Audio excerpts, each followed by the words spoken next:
અલૌકિક આનંદ. જ્યાં કોઈ પ્રશ્ન નથી તે આનંદ. આ અંદરનો આનંદ. અલૌકિક આનંદ એટલે અંદરનો આનંદ. કયો આનંદ? જીવાત્મા સાથેનું જોડાણ. ખરેખર જીવાત્મા સાથે જો આપણે જોડાણ કરીએ એ આનંદ અદ્ભુત છે આનંદ. પણ આપણે જોડાણ કોની સાથે કરીએ? મન સાથે. એટલે મન તો ઘડીક આમ ઘડીક આમ ઘડીક આમ, મન તો ફેર્યા જ રાખે. એ અલૌકિક આનંદ ન આપે.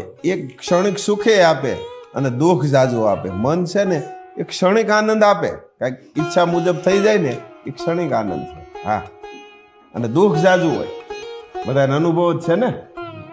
દુઃખ જાજુ હોય, બીજા પાછા 3 નવા વિકલ્પો કરી લીધા હોય તો એ તો કાંઈ મેળ આવે નહીં. એમાં ને એમાં આગળ વધતા જઈએ.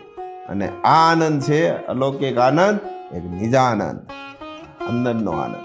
સંસારની અંદર ગમે એટલા સંઘર્ષ આવે, ગમે એટલી પરિસ્થિતિ આવે, પણ અંદરનો જો આનંદ હોય ને એને કંઈ પણ થઈ શકે